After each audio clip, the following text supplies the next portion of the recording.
Alors à l'époque c'était simple, hein. Si tu voulais te lancer dans la tech, soit tu savais coder, soit tu te lançais pas dans la tech. Puis c'était un peu des mercenaires, hein. Ils allaient très vite, ils débarquaient des gens, ils viraient des gens. Un jour ils étaient capables de virer 80 personnes d'une boîte si ça fonctionnait pas. C'est pas le même typologie d'investisseurs qui peuvent rentrer dans un studio et ceux qui peuvent rentrer dans les boîtes. Aujourd'hui nous recevons Thibaut Elzière, un entrepreneur d'idées. Tu es également un créateur pour les créateurs puisque en 2011 tu as fondé le startup studio eFounders. Un an, hein, le 30 novembre, arrivé débarquer ChatGPT. Ouais. Énorme claque. C'est un challenge énorme. C'est très dur de se lancer dans l'industrie. On a encore beaucoup de choses à prouver. Je tenais vraiment à remercier le sponsor de cette saison 2. Il s'agit de Weglot. Weglot, c'est une solution de traduction de site web no-code qui te permet de gérer facilement ton site en plusieurs langues. Très simplement, Weglot traduit et affiche tous les contenus de ton site. Ça t'évite ainsi d'avoir à gérer plusieurs sites web pour plusieurs marchés. Et en vrai, ça change tout. Avant, traduire son site web, c'était un projet interminable avec des centaines d'échanges entre traducteurs, développeurs et équipes marketing. Nous, par exemple, on l'utilise pour notre site lachapelle.club, mais également pour toutes nos verticales comme Kowabunga, Notion Ninja ou même le Pony Club. Fais l'essai et va sur lachapelle.club. Tu pourras retrouver le site en français et en anglais bien sûr, mais aussi en allemand, en espagnol, en italien et on s'est même fait un kiff avec la traduction en japonais. Pour conclure, Weglot affiche ton site web en plusieurs langues, gère la traduction de ton site web en combinant traduction automatique et humaine bien entendu, et tout ça en optimisant ton SEO multilingue. Weglot est utilisé par plus de 70 000 sites web multilingues à travers le monde, avec des clients comme Microsoft, IBM, Clarins, Ecovadis, Pigment, Silver et donc La Chapelle. Tu peux donc tester gratuitement et les yeux fermés pendant 10 jours, c'est gratuit, et ensuite profiter d'une réduction de 15% sur ta première année avec le code SANDWICH15. SANDWICH 15 avec le code SANDWICH15, du coup 15% sur ta première année. Merci beaucoup et bonne écoute. Allez. Non, mais en vrai, il n'y a pas de playbook de trucs. On va vraiment parler de tout. Okay. Alors, en plus, là, c'est bien. En intro, on peut dire que quand même, on est le combien aujourd'hui? On est le 29, non, peut-être pas. 28 novembre. 28 novembre. Et en plus, donc, j'accueille Thibaut Elzière dans le podcast et je vois, juste avant qu'il arrive, qu'il poste sur LinkedIn que vous venez de lever 20 millions d'euros.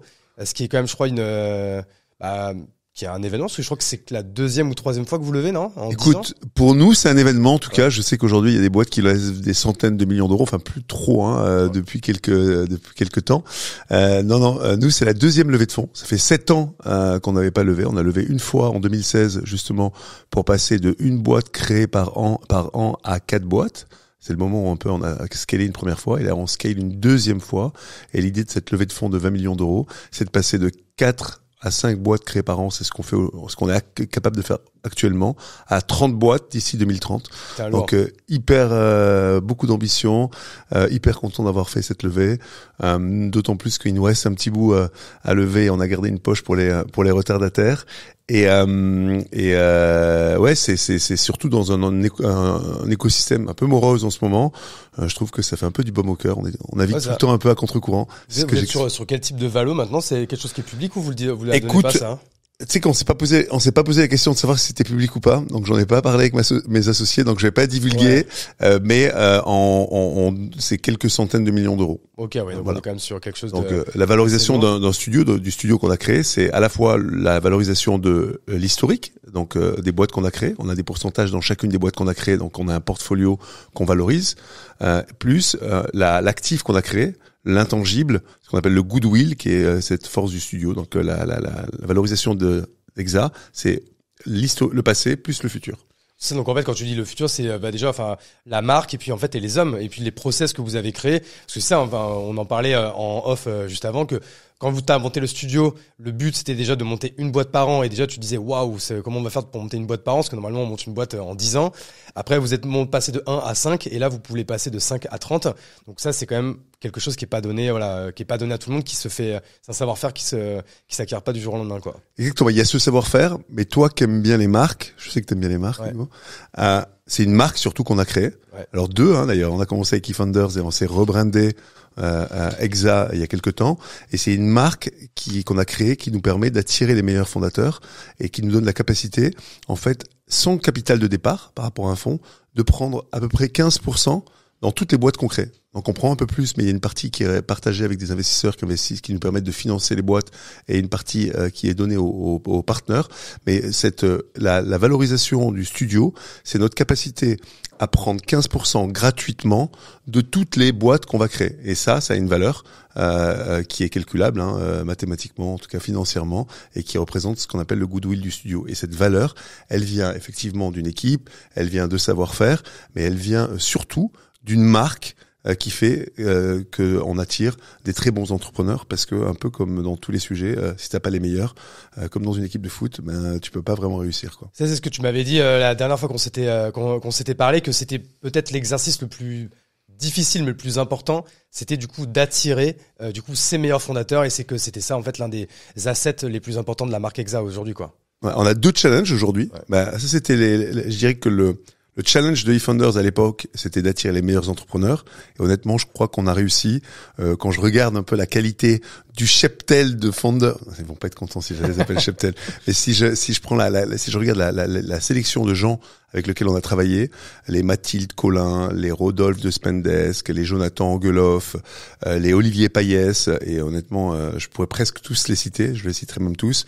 Je suis hyper content qu'on soit réalisé dans notre modèle du studio d'attirer franchement les meilleurs entrepreneurs. Moi, je trouve que les entrepreneurs avec lesquels on travaille sont au-dessus en moyenne des entrepreneurs avec lesquels j'interagis par ailleurs. Donc ça, c'est le premier défi, et je crois qu'on y est arrivé. Maintenant, il faut qu'on prouve on arrive à le faire dans différentes verticales. C'est l'optique de Exa. Et le deuxième défi aujourd'hui, le deuxième challenge, c'est d'attirer des partenaires, c'est-à-dire des associés, des gens avec qui on va s'associer pour répliquer le modèle d'eFounders dans d'autres verticales, le climat, la santé, la fintech, l'AI, le Web3. Et ces gens-là, c'est ces gens-là qu'on veut attirer aujourd'hui. C'est la plupart du temps, c'est des entrepreneurs chevronnés, des gens qui ont travaillé pendant 10, 15, 20 ans dans un domaine, qui ont lancé une boîte, plusieurs, et qui veulent un autre mode d'entrepreneuriat, qui sont attirés par le mode d'entrepreneuriat studio, qui est assez plaisant. On y reviendra, mais pour pas mal de raisons. Et nous, on veut leur offrir avec Exa un endroit dans lequel ils puissent, je dirais, entreprendre en parallèle, entreprendre et créer plusieurs boîtes par an plutôt qu'une boîte chaque 10 ans. Oui, parce que c'est vrai que de toute façon, on va y revenir, on va refaire l'historique et on rentrera un peu plus dans le détail, mais c'est vrai que au début, donc maintenant c'est quoi, ça a 10 ans, 9 ans, 11 ans, enfin. On a commencé en 2011, oui. Et de 2011 à 2021, il y a eu un studio qui s'appelait eFounders, Vertical, SaaS, Future of Work. Alors on s'est un petit peu perdu à droite et gauche, on a fait de la fintech. Alors quand je dis perdu, on s'est bien perdu parce que il y a eu des succès considérables dans ces domaines-là. Comme Spendesk par exemple. Comme Spendesk ou Swan. Mais vraiment, logiciel de productivité, logiciel pour les entreprises. Okay, donc ça, c'est ce qu'on a fait pendant 10 ans. On a créé 30 boîtes, dont 3 licornes. Je sais pas trop si on a le droit de dire encore le terme de licorne. On peut dire. On va se permettre. On va se permettre. J'ai l'impression que les choses vont de mieux en mieux là, où reviennent. À chaque fois, je dis 4, mais non, c'est 3. Il y a 3 licornes. Ouais, okay. Alors en 30 ans, il y a 3 boîtes qui ont été des licornes, qui sont plutôt les boîtes qu'on a créées au début. Donc c'est Aircall, Spendesk et Front. Mais on n'est pas à l'abri que dans le reste de la cohorte de ces 30 boîtes, il y en a qui deviennent des licornes dans le futur. Ça prend du temps, et il s'avère que celles qui sont devenues licornes aujourd'hui, ça fait partie du premier batch de boîtes qu'on a levé. Donc moi, je compte sur des Folk, je compte sur je compte sur des Swan, je compte sur des Upflow, je compte sur des Forest Admin. Il y a encore quelques boîtes de notre portfolio, de ces 30 boîtes, qui pourraient sortir du lot dans les quelques prochaines années. Mais déjà, avoir créé 3 licornes parmi 30 boîtes, je crois, en toute humilité, que c'est 1000 fois mieux que la probabilité de le faire, je dirais, quand tu lances ta boîte de ton côté, quoi. C'est ça. Donc globalement, quand on met un ticket dans une boîte chez vous, sur le papier, mathématiquement parlant, on a 1000 fois plus de chances d'avoir un retour sur son investissement, quoi. Mais tu sais très bien, on va disclaimer, on peut perdre quand même tout son argent. Exactement. Et c'est arrivé, et ça réarrivera. Donc prenez vos propres responsabilités si vous avez l'occasion d'investir dans une de nos boîtes, quoi. C'est ça. Parce que bon, là, on est parti tambour battant, mais en fait, je pense qu'on va revenir sur tout ça. L'idée, c'est quand même plutôt de parler d'eFounders et d'Exa, mais je pense que par exemple, peut-être les moins de 30 ans qui ne te connaîtraient pas ou qui ne te connaissent pas encore, peut-être comment toi tu te présentes aujourd'hui, et comment on peut revenir, on va dire, rapidement sur l'historique qui t'a fait amener à monter ce type de business qui est quand même assez pas unique, mais qui est c'est un modèle assez unique quand même, un modèle particulier. Effectivement, il est né d'un modèle dont on s'est inspiré, qui était le modèle de requête internet, alors auquel on n'adhérait pas, hein, mais qui nous a fait un peu découvrir cette idée d'entrepreneuriat en parallèle. Et je pense qu'effectivement, les moins de 30 ans, par exemple, n'ont jamais entendu parler de près ou de loin de Rocket Internet, quoi. Ce qui est ouf parce que c'était les On stars. ne parlait quoi. que de ça à l'époque, quoi. Il y a un peu plus de 10 ans. Alors on c'était parlait les de stars, ça, quoi. c'était décrié, c'était très polémique, hein. Il y avait des gens qui adoraient le modèle. Bah, et nous, on faisait plutôt partie des gens qui adoraient quand même. moi, je trouvais ça un peu mercenaire, tu On vois. comprenait le côté un peu immoral par moment, mais on appréciait quand même la performance, quoi. Les Oliver Sommer. C'est quoi, c'est des Belges ou des Hollandais, non? Non, c'est des Allemands de Berlin. Ah, des Allemands. Marc et Olivier Sommer, deux frères qui s'appelaient les Sommer. Moi, j'avais particulièrement suivi l'aventure parce que j'habitais Berlin à l'époque. Et donc du coup j'étais dans le cœur du réacteur. Et peut-être pour revenir, donc comment je me présente. Alors j'ai 44 ans, voilà, donc plutôt c'est une espèce de génération intermédiaire dans la tech. Il y a les anciens que je connais pas, les Simoncini, les Niel, ceux qui ont commencé dans le Minitel globalement, dans les années 90. Mec des années 2000, quoi. Voilà. Et je suis pas non plus toute cette génération qui est arrivée plutôt dans les 2 années 2010. Et je suis dans une génération un peu intermédiaire entre 2000 et 2010. Il se passait plus rien. Il y a eu le crash, moi que j'ai pas vécu des années 2000, le crash de l'internet. Et c'est quoi ça? C'est 2004, 2005. Non, c'est 2000 ça, 2000 à peu près. C'est directement. Ouais, après 2000-2001. Ouais. Il y a eu un énorme crash de l'internet, c'est-à-dire que la bulle, ce qu'on appelle la bulle de l'internet, hein, tout le monde s'était imaginé que l'internet allait exploser. En fait, ils avaient tous raison, hein. Oui. Mais un peu trop en avance de phase. Donc, du coup, la valorisation des boîtes était gonflée. Et je crois que on était passé en 1 ou 2 ans à des valorisations 100 fois supérieures aux valorisations d'avant. Donc, ça a explosé. Tous les gens qui étaient dans cet univers-là sont partis retravailler, qui étaient les jeunes, hein, les jeunes. On voyait à l'époque, je me rappelle, sur les campus HEC, des gens créaient des boîtes, Banana Lotto. Bon, bref, moi, j'étais encore jeune à cette époque, donc je suivais de loin, mais j'étais hyper impressionné. Et tous ces gens-là qui avaient commencé dans le web, en fait, ils l'ont quitté dans les années 2000-2001 pour retrouver des jobs, je sais pas, classiques, dans le marketing, dans la finance ou dans l'ingénierie. Et moi, je fais partie d'une génération 2004 où tu as un renouveau de l'internet qu'on appelle le web 2.0. C'est le web 2.0 et c'est ce qui est à l'origine. Enfin, c'est là où sont nés les réseaux sociaux, le début de Facebook. Parce que Facebook c'est 2004. Hein. 2004. Alors, aux États-Unis, chez nous, ça arrivait plutôt 2006-2007, mais. Mais c'est cette période entre 2004 et 2006. Il y avait, franchement, moi j'ai vécu une époque formidable où c'était encore des petites boîtes, t'avais des Delicious, personne connaîtra, qui étaient Delicious, oui, voilà, exact. des Flickr, c'était les Flickr qui le gars de Flickr, Stuart Butterfield, créera après Slack par exemple. Et Flickr racheté par Yahoo. Racheté par Yahoo, je me rappelle que c'était un rachat autour de 40 millions d'euros, 40 millions de dollars, et c'était genre incroyable pour l'époque, quoi. C'est-à-dire que, et tout ça, c'était bon enfant, on n'était pas trop, tu faisais, et je raconterai, moi, tu avais un article dans TechCrunch, il y avait un article tous les 2 jours, quoi, tu vois, tu devenais la star de l'écosystème, alors qu'aujourd'hui, du jour au lendemain, la star d'un petit écosystème, hein, parce que c'était encore petit.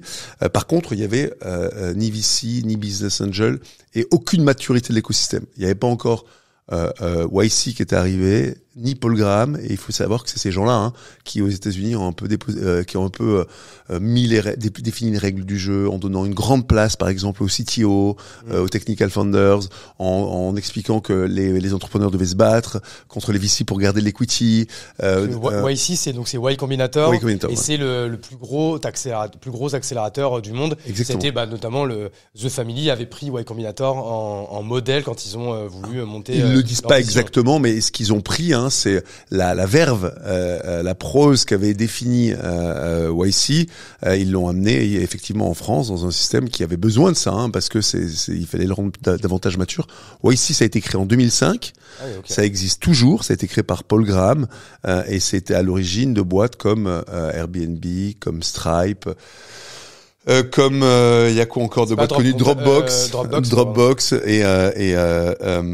et pas mal d'autres, et beaucoup d'autres qui ont été successful, et c'est aujourd'hui toujours le plus gros accélérateur, en tout cas le plus réputé de la planète, dont on s'est pas mal inspiré, nous, pas sur le modèle, mais sur la manière de scaler. On y reviendra pour passer de eFounders à Exa. Oui, c'est parce que Y Combinator accélérateur, vous Startup Studio, t'en parleras après, mais c'est 2 modèles différents Complètement différents, qui peuvent avoir des valeurs communes, mais c'est pas le même modèle économique et c'est pas le même modèle opérationnel, quoi. C'est pas le modèle, et d'ailleurs des modèles qui sont complémentaires. Nous on a, je crois, 7 ou 8 boîtes maintenant qui ont fait YC après avoir été créé chez eFounders, quoi.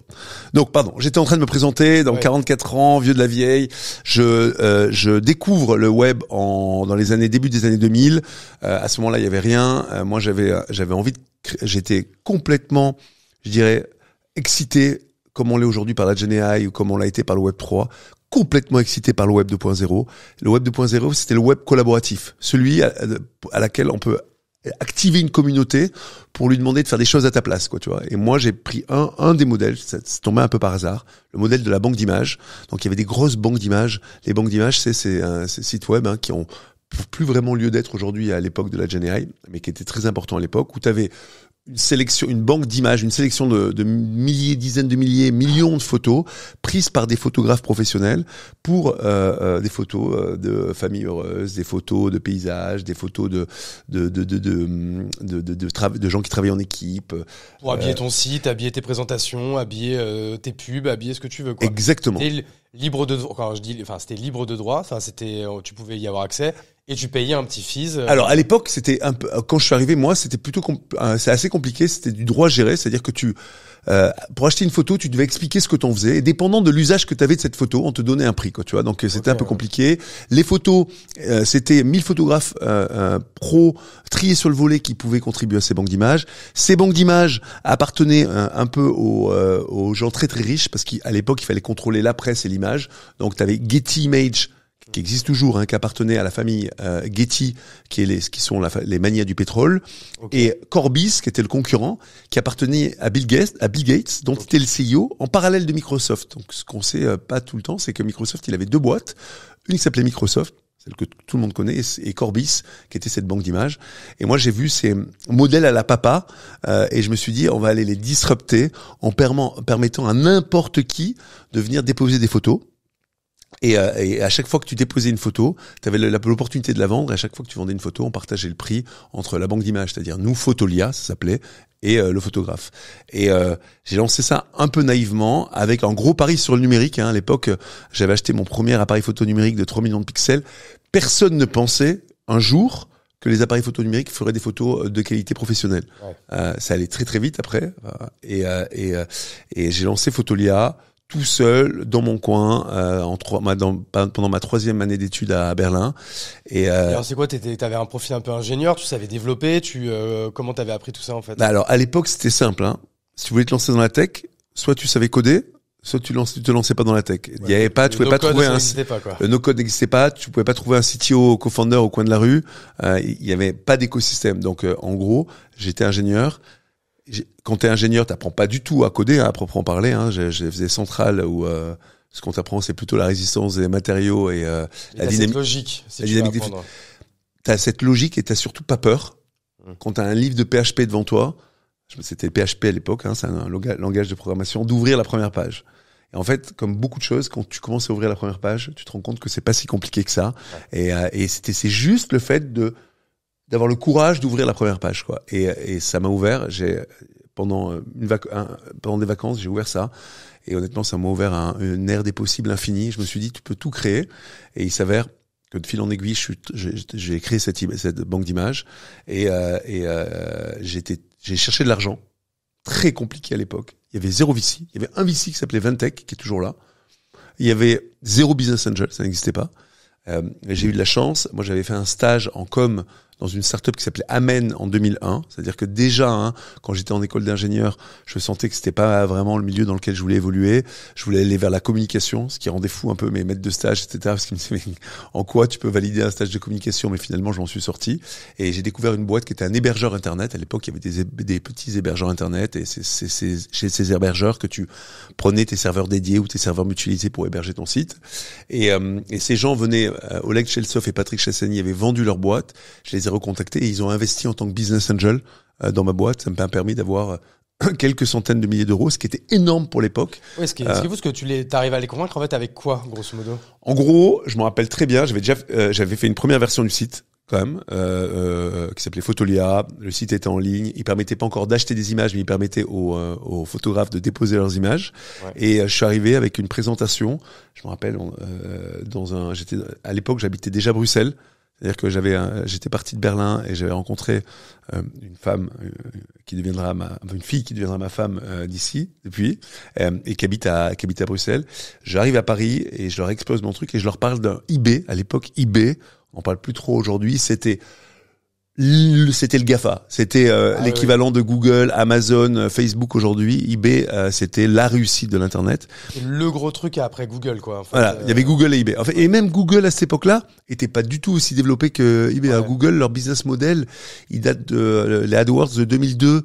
2003, c'est-à-dire que le moteur de recherche existait déjà, mais c'était pas une grosse société encore. eBay était immensissime, ouais. Et moi je voulais faire un eBay du numérique. C'est-à-dire que je voulais faire un eBay des assets digitales dans lequel tu puisses pas acheter forcément des choses matérielles, mais des vidéos, des photos, du son, et en commençant par la photo. Et c'est ce projet un peu ambitieux que j'ai pitché. Et finalement, je suis parti sur la photo. Et on a rajouté un peu de vidéos plus tard, mais ça a été quand même le gros... Là, tu fais pas de chiffre d'affaires, il y a pas encore... Ah non, rien du tout. On est en pré-seed, en pré-seed, ce qu'on appellerait pré-seed ou seed aujourd'hui, quoi. Ouais, okay. Et les gars, bullish, me mettre 200 000 euros, je crois 400 000 euros en tout. Alors je me suis fait diluer, genre proprement, hein, attention. Hein. À cette époque-là, encore une fois, moi je comprenais rien à l'equity. Personne, il y avait pas de règles de combien tu devais donner, etc. Donc t'as filé plus de la moitié, quoi. Ouais, j'avais déjà filé la moitié. J'avais pas du tout d'argent. Moi, j'avais déjà filé la moitié à un copain de mes parents pour mettre les 7 500 euros dont tu avais besoin pour créer le capital de ta boîte. Donc déjà, j'avais perdu 50% de ma boîte. Ils sont arrivés, ils ont racheté le gars. Mais on est parti à un tiers. Donc moi j'ai commencé ma boîte avec un tiers de mon de capital. Et après ils ont remis un petit peu d'argent à un moment où moi je pouvais pas suivre et je suis tombé directement à 15%. Ouais. Mais honnêtement, je vais pas me plaindre. C'était une aventure exceptionnelle et Oleg m'a énormément aidé. Il m'a tellement aidé d'ailleurs qu'il est devenu le CEO de Fotolia au moment où je lançais eFounders. Oui, parce que tu vois, moi quand j'ai commencé à travailler il y a un peu plus de 15 ans. Bien sûr, du coup, Fotolia, on connaissait tous, c'était l'une des grandes success stories françaises. Mais moi, de nom, je ne connaissais que Oleg. Ouais, voilà. Oleg, comment tu dis? Oleg Cheltsov. Voilà.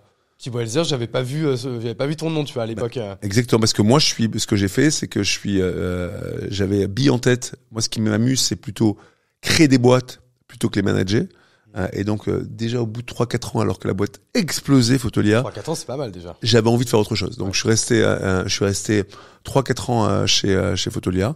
En fait, j'y suis resté jusqu'à la fin, mais de manière un peu discrète parce que c'était mon équipe, parce que je connaissais bien comment ça fonctionnait et je pouvais pas annoncer mon départ à proprement parler. Oleg est devenu le CEO et moi j'ai monté à ce moment-là avec mon associé Quentin eFounders, un modèle de startup studio. Avant la fin de Fotolia, ok. Avant la fin de Fotolia. Donc Fotolia, comment ça s'est passé? On a commencé en 2004. On a finalement vendu à Adobe en 2014. Et entre deux, il y a eu 2 ventes. Une en 2009 à un fonds d'investissement qui s'appelle TA Associates. Et l'autre à un autre fonds d'investissement qui a racheté encore la moitié en 2012 à KKR. Ce sont 2 gros fonds de private equity. C'est un parcours qui est pas classique dans la tech, mais c'est un parcours qui est classique dans le private equity. Pourquoi? Parce que on a été ultra rentable hyper rapidement. Donc, à part l'argent, les 2 fois 200 000 euros qu'on a touché au départ, on n'a jamais eu besoin de lever d'argent et on faisait beaucoup de cash. Donc, on a pu faire 2 LBO entre temps. Et moi, du coup, j'ai touché mon premier chèque en 2009. Et d'ailleurs, à la première partie de la revente, en fait. On a vendu à ce moment-là la moitié de nos parts, puis après la moitié de la moitié, et puis après le solde à Adobe en 2014. Okay. Et donc, Adobe a racheté aussi les fonds, ils ont pris 50%. Ils ont tout racheté. Donc ouais. Voilà, le premier fonds, il a pris 50% de la boîte, puis il y a un autre fonds qui a pris 50%, donc tout le monde a été dilué le premier fonds en avait plus que 25 et nous et à la fin, Adobe a racheté une boîte où il y avait les fondateurs, l'équipe et les 2 fonds qui étaient tout le monde a fait une bonne opération dans l'histoire hein, donc, et tout le monde a fait une très belle opération, ça s'est vendu pour... Je sais pas si les chiffres sont publics mais on est on a plus de 100 millions quoi hein. Non, on a 800 millions Adobe a été racheté par 800 millions de dollars, ce qui ont fait un des, on n'en parle pas beaucoup non plus, mais un des plus gros exits d'une boîte créée par des Français et surtout à cette époque-là, 2014, c'était énormissime. Hein. Il n'y avait pas encore les gros exits qu'on a connus depuis Non, et alors à cette époque-là, donc j'ai été très dilué, donc j'ai pas touché 800 millions de dollars dans ma poche, mais j'ai touché assez pour être très content, pour pouvoir commencer à investir en business angel à partir de 2009, donc très tôt, ce qui m'a permis d'investir dans à peu près 250 boîtes d'ici là. Tu as une étiquette qui est t'es le plus gros business angel personnel de France voire d'Europe, je crois, non? C'est moi qui ai écrit ça, je crois, à un moment. Donc j'ai pas fait mon analyse, mais globalement de ce que je vois, il y a pas mal de gens qui investissent en business angel, des gens comme Otium, des gens comme Kima, mais qui sont inscrits comme business angel, mais qui sont en fait des structures, c'est-à-dire que c'est pas Xavier Niel. Moi, je vois tous les entrepreneurs. Alors pas longtemps et ça se fait rapidement comme la prise de décision, mais je vois tous les entrepreneurs dans lesquels j'investis et à ce titre-là, c'est sûr et certain que je suis en Europe le premier et certainement dans le top 10. Pourquoi ? Parce que j'investis régulièrement et surtout parce que j'ai commencé tôt. Et j'ai pas vraiment de mérite, honnêtement. Je passe je vois 2-3 entrepreneurs par semaine. Ça me prend pas énormément de temps. Et pour moi, c'est génial. Ça me permet de me tenir au courant, de rester dans l'air du temps, de rencontrer des gens exceptionnels. Ça me nourrit. Et honnêtement, c'est aussi une classe d'actifs qui est super vertueuse à partir du moment où tu le fais dans un domaine que tu maîtrises et dans un domaine dans lequel tu as un très bon deal flow. Tu as notamment investi dans Notion. Ah, et ça, c'est mon plus beau fait d'armes. Quand Notion n'était pas sexy, en plus, non? Ah non, Notion, premier product 1 2016. Il s'avère que, moi j'étais, donc on crée des idées chez eFounders et que j'étais omnibulé par une idée que j'étais en train de wireframer qui s'appelait Slide, qui était un Evernote for Teams globalement, en se disant que la note allait remplacer le doc, le doc, que ce soit Google Doc ou Word. Pour moi, c'était une manière de partager la connaissance du passé parce que ça avait été fait pour l'impression, pour le print, quoi, tu vois. Oui, exactement. La note était beaucoup plus adaptée parce que à la fois pour l'édition et le mobile, parce que moins de fioritures, pas de fonte, pas de couleur, pas de mise en forme et donc du coup ça en faisait un document. Enfin, la note était beaucoup plus simple, notamment pour l'édition mobile et pour la collaboration. Et du coup, j'étais en train de faire ces wireframes. Je vois un product hunt, je me rappelle, en juillet ou en juin 2016. Et là, boum, je me suis dit, mais attends, le mec sort exactement le produit que je suis en train de wireframer. Donc, ni une ni deux. Je contacte Ivan, je lui envoie mes wireframes en lui disant, attends, je vais pas lancer ma boîte Slide alors que tu fais exactement la même chose et que vous avez l'air d'être très très bon à cette époque déjà. On n'avait pas encore les bases de données, c'était le premier, la V1 de Notion. On sentait qu'il se passait quelque chose quand même dès les débuts de Notion. On sentait qu'ils avaient un truc. Alors moi j'étais sensible à la brand, au design, à leur manière de communiquer, aux produits. Je sentais qu'ils arrivaient avec des nouvelles interfaces qu'on n'avait jamais vu par ailleurs, que tu vois, inspiré. Il y avait cette notion de bloc, inspiré de. Alors moi je suis très produit, mais du coup inspiré de ce qui se faisait chez Medium, mais beaucoup plus avancé. Il y avait cette notion de page entrelacées les unes dans les autres, quoi, tu vois. Et puis toi qui connais du coup tout ça, tu sais que en termes de tech, c'est très difficile, c'est très long, et donc tu sentais qu'ils avaient quand même de l'avance quand même. Exactement. Comme quelqu'un qui a une expertise peut juger, tu vois, je veux dire, clairement, t'es sélectionneur de l'équipe de France, tu peux juger de la qualité de tel ou tel joueur, ou t'es un ébéniste, t'as fait 10 ans de menuiserie, tu vas pouvoir juger très particulièrement du côté technique d'un meuble fait par un père, quoi, tu vois. De la même manière, quand t'as fait du produit pendant très longtemps et que t'arrives sur un produit bien fait, tu le ressens, quoi. Donc, je contacte Ivan. Ils avaient commencé depuis 3 ans déjà en 2013, mais un peu sous l'eau. Ils s'étaient cherchés pendant très longtemps. Puis ça prend du temps de faire un produit comme ils ont fait. Et ça tombait juste au moment où ils avaient besoin d'argent. Je lui ai dit, est-ce que tu cherches de l'argent? Il m'a dit oui. Et là, on a investi avec mon associé Quentin. Et un gros ticket, je crois en plus. Ouais, j'ai mis mon plus gros ticket d'Angel ever. J'avais lu, je crois, 150. Ouais, 150. Ce que je mets rarement, ce que je mets quand je crois vraiment. Ce que je mets quand j'ai de l'argent, parce que c'est vrai que j'ai pas beaucoup de cash parce que j'ai réinvesti beaucoup de mon argent. Tu sais que c'est marrant, ça. J'en avais parlé récemment avec Matt Stéphanie en off, et il me dit, tu sais que Thibaut Elzière himself m'a dit la même chose. C'est que souvent, en fait, ce qui est difficile, c'est d'avoir les liquidités à l'instant T, en fait, quoi. Ah ouais, c'est le problème, c'est ceux qui ont les liquidités à l'instant T qui est T égale aujourd'hui, ils sont bien parce qu'il y a beaucoup d'opportunités à prendre, quoi, tu vois. Mais il y a beaucoup d'opportunités à prendre aujourd'hui parce que justement, tout le monde n'a pas de liquidités. Ouais, c'est ça. Depuis, j'ai compris, et je ferai attention dans le futur, d'avoir davantage de liquidité.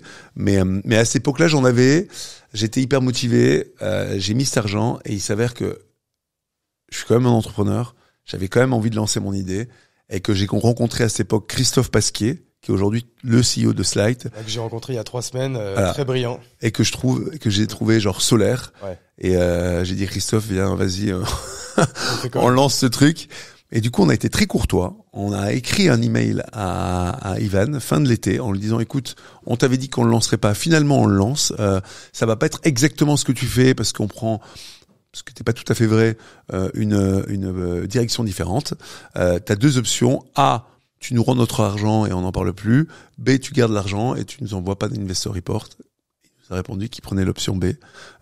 Et il a jamais de toute façon envoyé d'investor report à qui que ce soit parce que c'est pas du tout son genre, quoi. Ouais. Et voilà, donc super. Pour reprendre, hein, 2009, je touche mon premier chèque. C'était une révolution pour moi parce que j'avais pas vraiment beaucoup d'argent, même pas du tout. J'ai investi depuis en business angel. Et toutes les idées que j'avais eues chez Fotolia, en fait, chez Fotolia, à l'époque, en 2004, quand tu construisais ton website, ton application, ta place de marché, tu devais aussi construire ce qu'on appelait ton admin, ton back-office, tous les outils dont tu avais besoin pour faire tourner ton business. Donc, si tu avais besoin de répondre au support client, tu devais construire ton outil de gestion de tickets. Si tu avais besoin de gérer les appels entrants, tu devais gérer ton système d'appels entrants. Si tu avais besoin il y a quoi encore, de gérer ta traduction, tu devais créer ton outil de traduction en interne. Si donc, tu avais besoin, en fait là de pitcher 3 des premières boîtes que du coup t'as montées après. Exactement. T'avais les problèmes que t'avais chez Fotolia, t'en as fait des boîtes avec les premières boîtes de ton startup studio. J'en pouvais plus, c'est-à-dire que j'avais 5 idées en tête et j'étais là, mais comment on va faire pour pouvoir lancer ces 5 idées? Et c'est là où on s'est associé avec Quentin et on a accouché de cette notion de startup studio. On était très inspiré par un modèle de parallèle entrepreneurship dont on parlait au début du podcast, qui était le Rocket Internet. Donc Rocket Internet, très décrié, très polémique, mais très visible à ce moment-là. Il prenait des concepts de boîtes qui marchaient aux États-Unis, notamment dans l'e-commerce et les places de marché, et il les reproduisait en Europe, plus tard aussi dans les pays émergents, en copiant. Mais tout, genre le nom, le website. Ils faisaient des copycats, quoi. Voilà, ils faisaient des copycats et ils étaient d'ailleurs très décriés par ça. Puis c'était un peu des mercenaires. Hein. Ils allaient très vite, ils débarquaient des gens, ils viraient des gens en un jour. Ils étaient capables de virer 80 personnes d'une boîte si ça fonctionnait pas. Ils avaient une manière de fonctionner, je dirais très militaire. D'ailleurs, c'est ça qui les a tués. Hein. Je crois qu'il y a un mail dans lequel Oliver Summer a utilisé le mot blitzkrieg, hein, qui est la guerre éclair, qui était. La blitzkrieg, c'est les nazis qui envahissent la Pologne, quoi. Voilà, exactement. Qui était quand même dans une sémantique osée, hein, quand t'es un Allemand et quand tu sais très bien que les emails que tu vas envoyer vont se retrouver publics. Ouais. Bref, et je crois que c'était honnêtement. Moi, j'ai jamais aimé le type, hein, par ailleurs. Je le trouvais pas sympathique, mais brillantissime. Ouais, tous les gens qui sont passés chez Rocket Internet te disent tout ce que tu es en train de dire, que c'était dur. Mais en fait, ils disent tous qu'avec du recul, quand même, c'était une super école. Parce que en un an, c'était comme une école de commerce de 5 ans, quoi. C'était. Mais nous, les meilleures personnes avec qui on s'est associé après, qui sont venues soit en fondeur, soit dans nos équipes, ont été formées à l'école Rocket Internet. Hein. Oui, c'est ça. Donc ça a été une super belle école, mais moi j'étais. Donc du coup, on était fascinés par leur modèle d'entrepreneuriat parallèle, mais on voulait prendre à revers vraiment tout leur sujet. Donc ce qu'on faisait, on s'est dit jamais de copycat. On innove. On lance que des boîtes, quitte à prendre des risques qui n'existent pas. Alors comme pour tout, hein, tu sais, les idées, elles appartiennent pas aux hommes ou aux femmes, elles appartiennent à leur époque. Tu te rends compte 3 ans après qu'en vérité t'es pas tout seul et que on était 4, 5, 6 à se lancer en même temps. Souvent, si t'es tout seul, c'est pas une bonne nouvelle, hein. Donc. Et puis c'est pas forcément une bonne nouvelle, mais à chaque fois, toutes les idées qu'on a lancées chez eFounders et qu'on lance aujourd'hui, on regarde pas si on se dit tiens, c'est soit quelque chose de complètement nouveau, soit on approche un sujet qui existe déjà de manière différente. Sinon, ça nous excite pas, ça, c'est pas ce qui nous amuse, quoi. Donc, 1, l'innovation versus le copycat. 2, nous, on croit aux entrepreneurs. Donc, l'idée, la manière dont fonctionnait Rocket Internet, vu qu'ils copiaient une vision qui existait ailleurs, en fait, ils prenaient des anciens consultants, des managers à qui ils donnaient exécuter un playbook, quoi. Voilà, et à qui ils donnaient 1-2% du capital et qui étaient les CEO de la boîte. Nous, on voulait pas du tout fonctionner comme ça. Nous, on pense que ce qui est important, c'est que d'avoir des entrepreneurs pour construire sur le long terme. Donc, ça veut dire quoi? Ça veut dire s'associer avec des profils qui sont différents que des profils de consultants et d'autre part, leur donner la majorité du capital. Donc, ça coûte cher, mais c'est un investissement sur le futur. Et troisièmement, eux, ils avaient créé une boîte à la fin, et je pense que c'est une raison de l'échec final. Hein. Honnêtement, ça a pas aussi fonctionné. Alors, il y a beaucoup de gens qui sont enrichis, toujours les mêmes, mais la société en cotée en bourse, elle a fait perdre beaucoup d'argent à beaucoup de petits porteurs. Et globalement, moi, je trouve que ça a été un échec flagrant.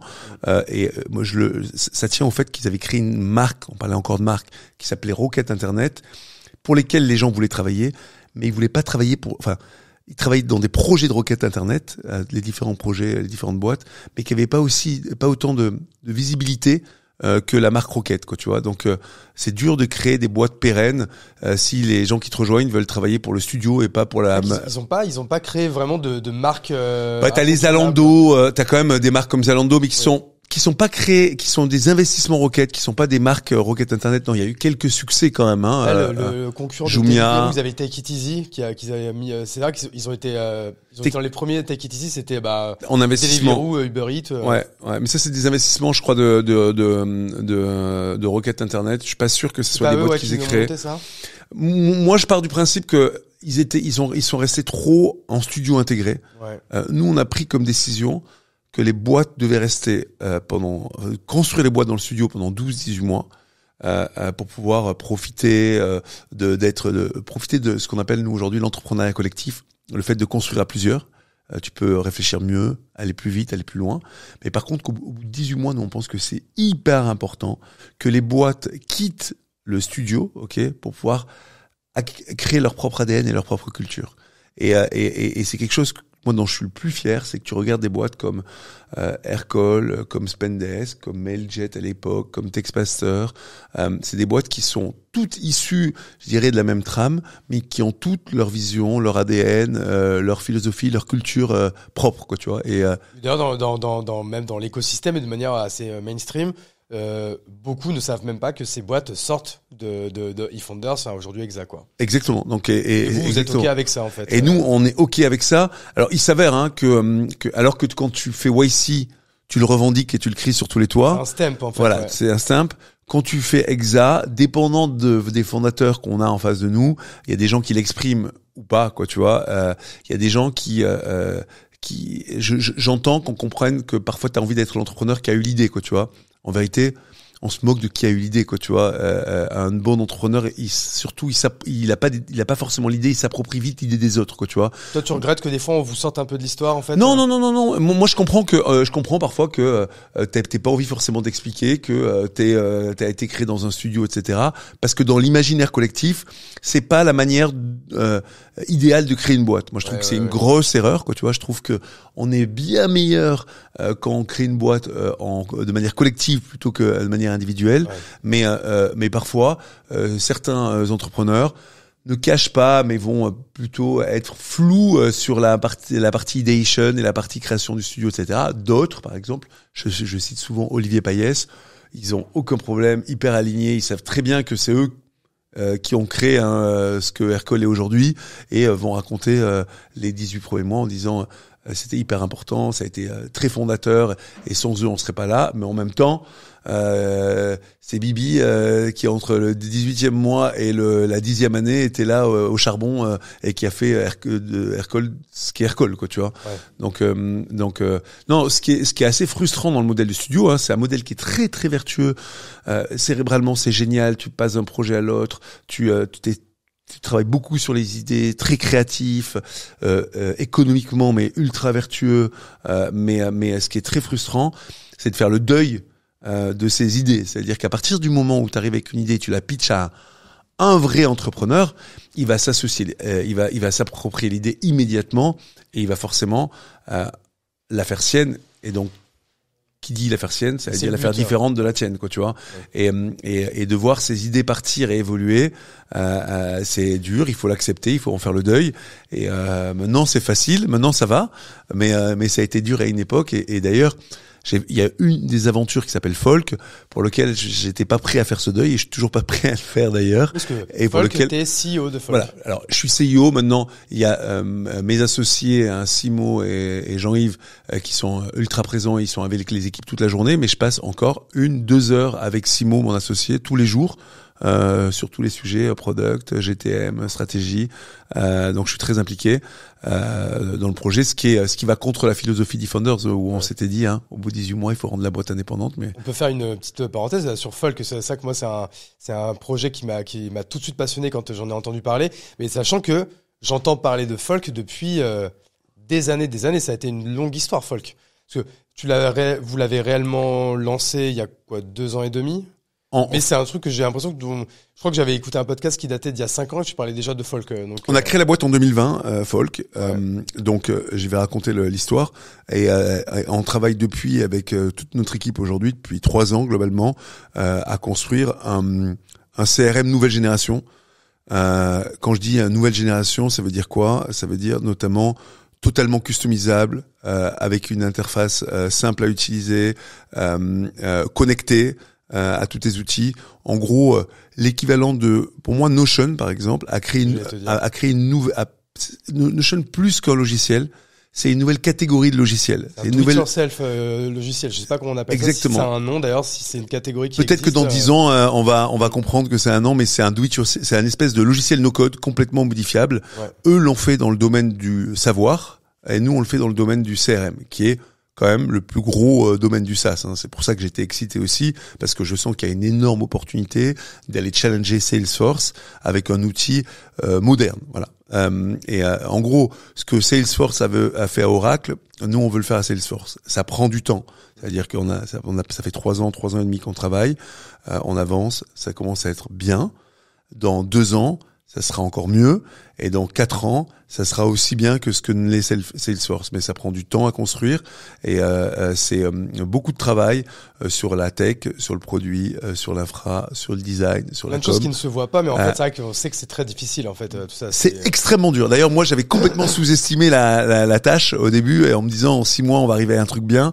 Et en fait, c'est très compliqué. Et du coup, j'ai beaucoup de mérite pour les gens qui construisent des logiciels aujourd'hui. Les attentes des utilisateurs ont ont vraiment augmenté, si bien que si t'as pas un logiciel qui sans bug, une expérience incroyable, qui réagit au millième de seconde, personne t'utilisera, quoi, tu vois. Et tu regardes des Notion, des Figma, des Airtable, des Superhuman, c'est des logiciels qui ont pris 4 ou 5 ans pour arriver avec une première version potable, quoi, tu vois. Donc il faut pas avoir peur aujourd'hui dans cette typologie de logiciel. Alors il faut avoir les moyens du coup. Exactement, d'où le lever de l'argent. 4 ans, quoi. Non mais d'où la légitimité. Moi quand j'entends les gens qui disent les levées d'argent, on n'a plus besoin, etc. C'est pas vrai. Ouais. Quand tu veux lancer un logiciel dans la productivité, si t'as pas une équipe de 20, 30 personnes, alors peut-être que l'AI va tout changer, on verra. Ouais. Mais en tout cas, à l'heure d'aujourd'hui, si t'as pas une équipe de 20 personnes qui travaillent pendant 4 ou 5 ans pour créer un Figma, tu créeras pas un Figma parce que c'est complexe, c'est un ensemble de petites choses qui font que si tu veux offrir une expérience incroyable, il faut mettre bout à bout que ça soit du design, du front-end, du back-end, de l'infra. Ouais, et c'est pas évident. Franchement, je trouve que c'est compliqué. Et pour expliquer pourquoi ça existe depuis longtemps, parce que ça a été en fait un outil en interne qu'on a d'abord créé pour nous qui s'appelait ContactX au sein du studio, qui nous permettait de gérer tous nos contacts parce qu'on interagit avec des entrepreneurs, on interagit avec des journalistes, on interagit avec des investisseurs, des BA, des pilotes, et on avait besoin d'un logiciel pour gérer de manière collaborative toutes nos listes de contacts et pour gérer des flows d'envoi de press release, flow de fundraising, etc. Et c'est ce ContactX qu'on a sorti et dont on a fait Folk, quoi.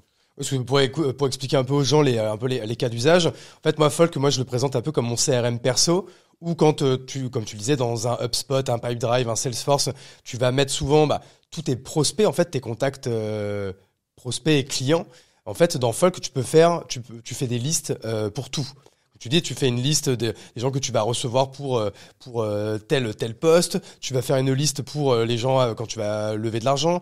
Moi, je fais même une liste des amis que je me fais. Tu vois, je fais une liste de mon club d'entrepreneurs que j'ai. Et en fait, ce qui est simple, c'est que c'est une extension Chrome. Tu vas sur LinkedIn, Instagram ou quoi qu'est-ce, et en fait, en un clic, tu rentres la personne avec du coup toutes ces datas directement dans telle ou telle liste. Et après, comme tu le dis, c'est un CRM du coup avec des features classiques où tu vas pouvoir du coup shooter, personnaliser tel ou tel message à telle ou telle liste.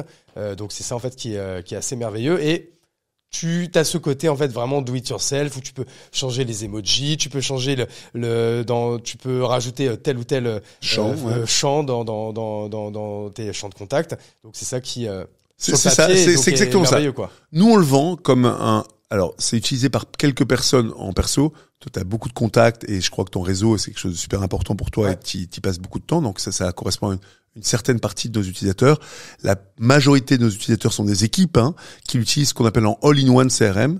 Ça veut dire qu'elles l'utilisent à la fois pour la chasse de tête, à la fois pour le recrutement, à la fois pour le CRM, à la fois pour organiser des événements, à la fois pour le fundraising. Donc elles utilisent Folk en lieu et place de plein d'autres logiciels avec l'avantage de gagner en coût parce que tu as un logiciel qui en remplace 10 et de gagner en cohérence puisque tous tes contacts sont updatés au même endroit.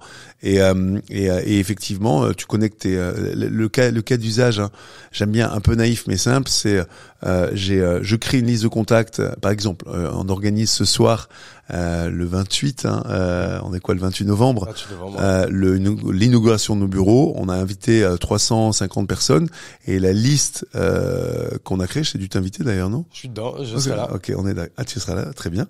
La liste, on l'a créée à 10. C'est-à-dire que et on a utilisé Folk et je sais même pas comment on aurait pu faire sans Folk en piochant directement depuis nos Gmail. Puis ça enlève les duplicates parce qu'évidemment il y a des contacts que j'ai en commun avec Quentin, il va pas vérifier à chaque fois qu'il rentre en contact s'il existe déjà. Donc on a créé une liste de 350 de manière collaborative et après on a pu envoyer un email personnalisé à tout le monde et bientôt automatiquement tu pourras dire si tu viens ou pas et ça viendra se remplir dans les champs de Folk. Ça c'est un usage donc qui est utilisé pour plein de sujets, c'est l'usage un peu campagne et t'as l'usage track Kanban pour suivre un flow, que ce soit un flow de CRM, un flow de recrutement, un flow de fundraising, un flow de presse par exemple. Voilà, et ces deux usages là, on est encore petit. Mais on est en train de grandir très vite. On attendait un peu le point d'inflexion et il est en train d'arriver. Mais puis pour donner même aussi une dernière feature, c'est que par exemple demain, ce soir, tu voulais m'inviter à cette soirée, mais par exemple, t'as pas mon mail, on se parle par exemple que sur LinkedIn, mais tu dis tiens, c'est intéressant que lui il vienne. Moi, j'ai pas mis mon mail dans LinkedIn. Bah, tu me rentres dans la liste et t'appuies sur le bouton enrichir et là, mon mail va apparaître comme par magie et tu peux me mettre dans la liste de shooting. Et là, la phrase que tu as dit, ce qui est intéressante, c'est que, en fait, je sais pas comment on aurait fait sans Folk. Et en effet, ça, en fait, dans l'usage, je pense que les gens auraient fait un Google Sheet en ligne où ils auraient ils auraient tous rajouté à la main les mails des gens qu'ils connaissent, où ils auraient fait, alors peut-être maintenant, ça aurait peut-être été une liste dans Notion, par exemple. Mais je pense qu'il est pas tout à fait adapté, moi, pour la partie CRM, même si beaucoup de gens utilisent. Le problème de Notion, c'est que c'est pas connecté à tes outils de communication. Et le problème de créer une liste, que ce soit dans Notion ou dans Excel ou dans quoi que ce soit, c'est que le moment où tu l'as créée, elle est morte. C'est-à-dire qu'on appelle ça des dead lists. C'est-à-dire que la prochaine fois que tu voudras réutiliser, tu vas pas la retrouver, elle va pas être updatée, elle va mourir. Le jour où tu envoies ton mailing, la liste est morte. La prochaine fois, tu devras la recommencer certainement, puisque les informations ne seront pas à jour. Elle ne vit pas. Alors que chez nous, la liste vit et elle est updatée automatiquement avec toutes les nouvelles informations du CRM. Si je change de boîte, ça va automatiquement se mettre par exemple dans la. Exactement. Et c'est ça qui est merveilleux. Donc. Et AI ou pas AI, donc nous on se pose la question de en quoi la Gen AI va changer la donne sur créer des listes de contacts. Moi, je pense que ça va pouvoir simplifier le fait d'aller piocher les bons contacts dans tes emails, etc. Mais ça changera pas que ça sera toujours un peu galère pour créer une liste à 15 personnes, ok, et qu'il faudra une interface pour pouvoir gérer le modus operandi de je trie les gens, je leur ajoute ça et je leur envoie un email, quoi, tu vois. Ouais. Ça pourrait être assisté de manière peut-être drastique par des intelligences, mais ça pourra pas être remplacé par de l'AI, quoi. Ok. Ah, ça, c'est mon point de vue. Voilà, c'était la minute folk. Si vous voulez aller tester, c'est folk.app. On a dépassé la minute, Ouais. je crois. Mais non, j'avoue que moi, ce projet, il m'a tout de suite passionné quand vous en avez parlé, parce que tout de suite, ça m'a fait tilt.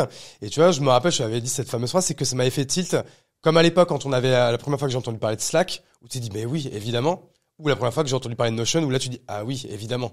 Tu vois, des fois, c'est difficile d'avoir ce oui, évidemment, quand tu dis, ah, mais là, ok, c'est pas juste un nice to have, c'est un must to have, quoi. Écoute, ben, j'espère que le oui, évidemment, va toucher des millions d'équipes aujourd'hui. On y croit. Mais on bosse pour, en tout cas.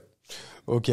Si on reprend un petit peu là, du coup, la chronologie, on sait qu'on s'était arrêté à. T'avais donc des problèmes chez Photolia. T'en as fait du coup les premières boîtes pour le startup studio. Mailjet, Mention, Textmaster, Front, Aircall. Ça, c'est les 5 premières boîtes. Est-ce que tout de suite t'appelles ça un startup studio ou en fait tu dis on va essayer de s'organiser pour monter plusieurs boîtes à la fois? Comment tu le vis intellectuellement parlant en fait? Plus qu'appeler ça un startup studio. Alors déjà, la vraie histoire, c'est que j'ai commencé à le faire moi-même au départ. Alors déjà, je l'ai fait en 2009, au moment de la sortie de l'App Store. Je me dis, il y a un truc dingue à faire en application iPhone. Et là, je lance 3 applis, un peu en mode studio, en travaillant avec un studio de développement. Et je lance 3 applis qui ont cartonné, mais qui ont eu une petite vie. Et finalement, ça s'avère être un échec. Et je me dis, en fait, lancer des applis, c'est pas lancer des boîtes. Ce qu'il faut, c'est lancer des vraies boîtes. Une application, il y a pas de vision dans une application. Ça peut pas fonctionner. Donc, il faut lancer une vraie boîte. Et lancer une vraie boîte, c'est quoi?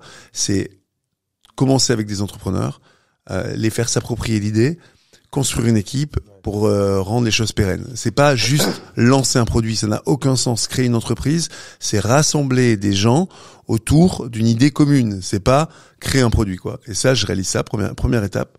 Deuxième étape, je commence dans mon coin à faire Mailjet, Mention, les 2 premières boîtes en me disant je vais le faire de mon côté tout seul. Et là, en fait, je me dis, je me perds à chaque fois que moi, j'avais un problème, c'est qu'à chaque fois que j'avais une nouvelle idée, je laissais derrière l'idée précédente. Donc, en mettant en péril la première boîte que j'avais créée. Du coup, là, je dis, il faut s'organiser en mode studio. Je rencontre Quentin, Nick Mans, qui était mon associé. Et là, on se dit quoi? On se dit qu'on va mettre de la structure autour de tout ça. C'est quelqu'un qui est très complémentaire de moi. Beaucoup plus admin, beaucoup plus légal, beaucoup plus structuré. Quelqu'un qui laissera pas tomber une boîte. C'est-à-dire qu'au moment où j'ai une nouvelle idée, il sera là, toujours. Ouais. Et il a toujours été là et c'est toujours... Il vient de quoi, Quentin, de base? Quentin, c'était un consultant au départ. Ouais. Et il travaillait au BCG pendant quelques années. Et après, il avait repris une boîte, d'ailleurs, qui avait été rachetée par Resto In, qui s'appelait une boîte belge qui s'appelait Resto Presto, qui était en fait la génération de boîtes avant les Take It Easy, les Deliveroo, etc. Okay. C'était tu gérais une flotte, mais c'est pareil, hein. Tu gérais une flotte de livreurs qui allaient délivrer des pizzas, mais tout se faisait par fax, par téléphone, etc. Donc il avait une expérience de reprise d'entreprise et un profil complètement complémentaire du mien, beaucoup plus posé, beaucoup plus carré, profil entrepreneur. Voilà, mais profil tout à fait entrepreneur, prêt à prendre des risques, pas autant que moi, mais quand même pas mal. Et on s'est hyper bien trouvé sur ce projet. Et pour revenir sur le terme de startup studio, on voit que à l'époque ça s'appelait un venture builder. C'est-à-dire qu'on appelait Rocket.net, pas un Startup Studio, un Venture Builder. Nous, il y a un autre nom qui traînait, qui était très peu utilisé, qui était celui de Startup Studio. Et là, on s'est dit, on va, pour se différencier de Rocket Internet, s'approprier ce terme. Donc, on a créé la liste des X Startup Studio. On a créé la page Wikipédia Startup Studio. On a écrit des tonnes. On a fait beaucoup de contenu sur la notion de Startup Studio, et c'est devenu maintenant un terme consacré. Ouais. Et l'idée propre, c'était pour donner un nom à notre modèle et se différencier sur ce terme de venture builder dans lequel on mettait Rocket Internet, quoi. Ouais, okay. Donc on n'a pas du tout créé un Rocket Internet. Eux, c'est des venture builders. Nous sommes des startup studios. On a un studio, une équipe mutualisée autour de belles valeurs. Bref, c'était un peu notre manière d'amener la chose. Donc on crée ces 5 premières boîtes. D'ailleurs, il y en a 2 qui sont devenues des unicorns, 3 qui ont été vendues, les 3 premières. Hein, parce qu'en fait, c'est vrai que c'est une question là que je m'étais préparé. C'est en fait de savoir en fait sur les. Donc là, vous en avez monté combien là en 10 ans? Donc entre 2011 et 2021, on en monte 30 à ce moment-là.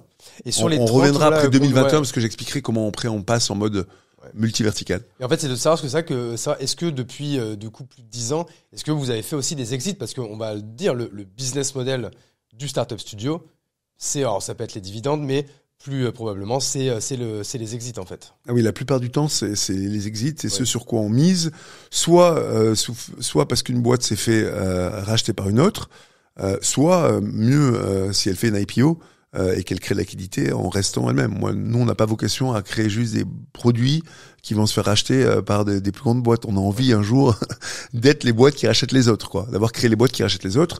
Il s'avère qu'on a fait, je crois, 6 ventes. Mailjet, Mention, Textmaster, Fox Intel, Ivy, on a vendu et quelques autres, je pense encore, qui ont permis justement de financer le studio et de nous permettre d'être là où on est aujourd'hui. Vous n'avez pas levé pendant 7 ans en fait. Exact. On a quand même levé on a fait une première levée de fonds de 10 millions d'euros en 2016. Ce qui nous a permis de passer de 1 à 5 boîtes créées par mois. Au début, c'était seulement sur fonds propres, du coup. Au début, c'était sur mon fonds propre. C'est pour ça que c'est très dur à créer aussi un startup studio, parce que le business model d'un startup studio, il est totalement pourri.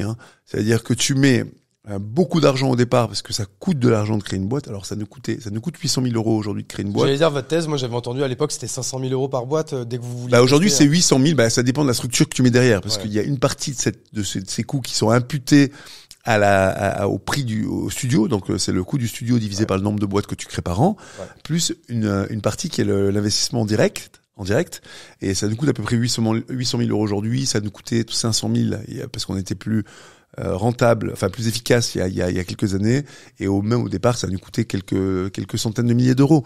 Mais ça a quand même un coût.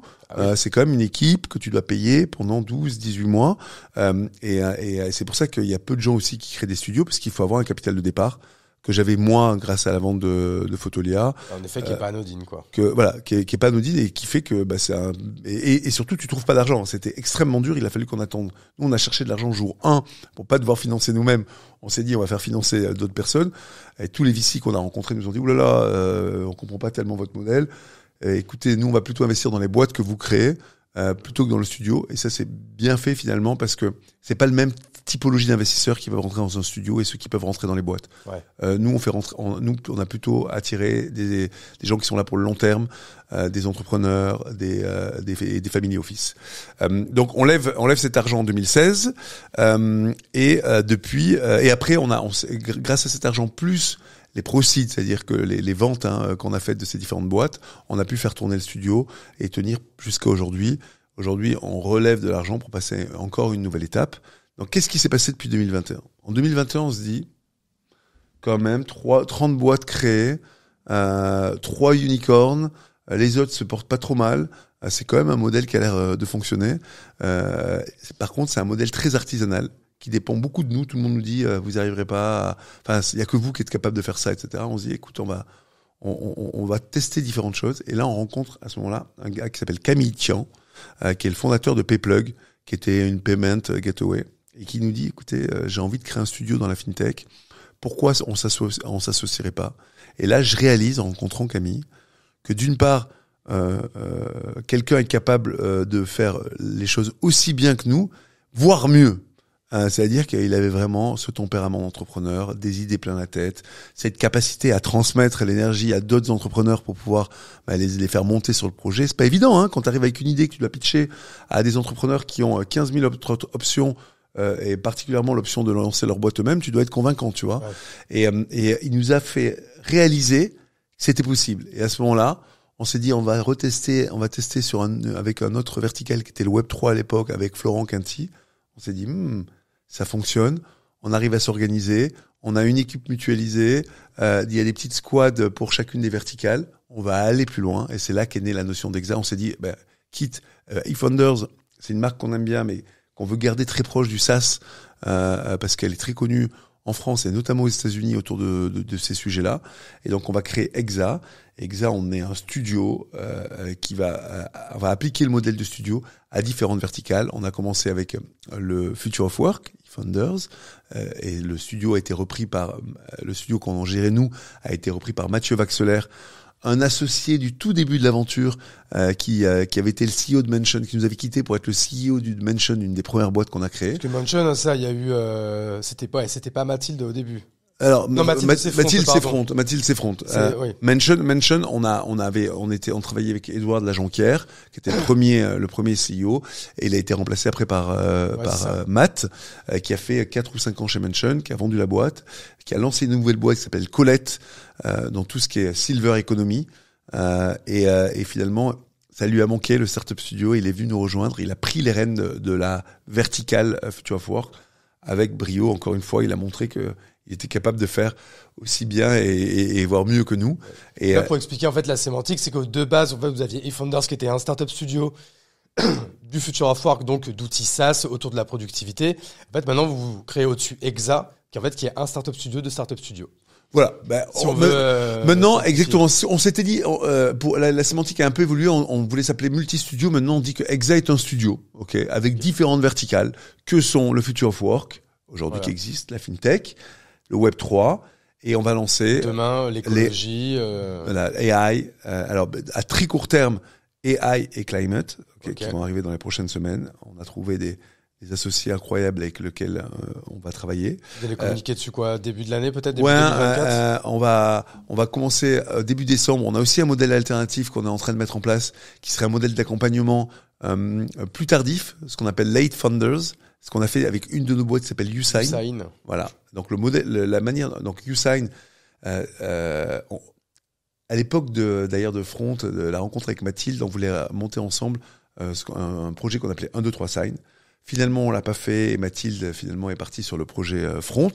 Et à ce moment-là, on avait rencontré 2 entrepreneurs on avait décidé de pas s'associer avec eux parce on partait avec nos propres idées et des gens qu'on trouvait, pas forcément des couples d'entrepreneurs. Mais 4 ans après, ils avaient créé une boîte qui s'appelait YouSign, qui marchait pas mal. Tu voulais pas avoir le côté opportuniste, en fait, avant. Tu voulais, en fait, que ça soit vos idées et vous allez chercher la personne. Ouais, alors, jamais fermé, mais on préfère toujours aujourd'hui, arriver avec nos idées et les pitcher à des entrepreneurs. Et avec YouSign, on a fait c'était quoi, en 2016, maintenant, 2018, on a fait un petit écart. C'est-à-dire on s'est dit, mais en fait, la signature électronique, c'est un bon secteur. On s'est pas lancé, on le regrette. Donc, j'ai recontacté Antoine et Luc, qui étaient les 2 fondateurs de cette boîte. Ils ont un super produit, franchement. Et voilà. Et on a appliqué les méthodes qu'on applique pour la création de boîtes, c'est-à-dire l'intervention sur le product, sur les sales, sur la GTM, sur la brand, sur une boîte qui existait déjà. Et ça a super bien fonctionné, honnêtement. On s'est hyper bien entendu avec les équipes. On est arrivé à réaliser ce qu'on veut faire aujourd'hui. On a fait passer la boîte de 2 à x10 d'ARR. Donc c'est devenu une grosse boîte. Et on se dit que aussi, on va utiliser la Exa pour pouvoir reproduire ce genre d'exercice, donc pas créer des boîtes from scratch, mais des boîtes qui existent déjà. Et c'est aussi quelque chose. Là, vous arrivez avec de l'argent, par contre, là. C'est comme ça. Comme vous arrivez plus tard, voilà. Vous arrivez aussi avec de l'argent. Là, on va arriver avec du financement qu'on va pas forcément mettre nous. Nous, on n'a pas forcément besoin. On n'a pas de fonds à proprement parler. Donc nous, on arrivera peut-être avec du financement par ailleurs, mais qui sera pas du financement de Exa à proprement parler. Par contre, on aura des parts gratuites, c'est ça qu'on fonctionne parce qu'on a repris la boîte et que on va avoir et qu'on va te la faire passer à l'échelle drastiquement. Okay. Exactement. Donc Exa, peut-être un modèle alternatif dont on va parler et qu'on annoncera certainement début décembre. Sinon, de nouvelles verticales qui vont arriver à la rentrée. Les AI, on rencontre pas mal de gens en ce moment. Et je pense qu'on aura trouvé la bonne personne. C'est une rencontre, le fait de lancer une nouvelle verticale avec une personne. Avec peu de recul en plus pour savoir qui est vraiment expert, qu'est-ce que vous allez faire. Ça justement, moi ça m'intéresse qu'on fasse c'est excitant. On fasse une parenthèse là-dessus. En fait, toi, c'est quoi ta vision du futur proche de l'AI et en fait, qu'est-ce qu'on va pouvoir faire vous, qu'est-ce que vous comptez faire là à court terme avec ce nouveau studio en fait? Écoute, déjà. C'était il y a exactement 1 an, le 30 novembre, débarqué ChatGPT. Ouais. Énorme claque. Franchement, énorme claque.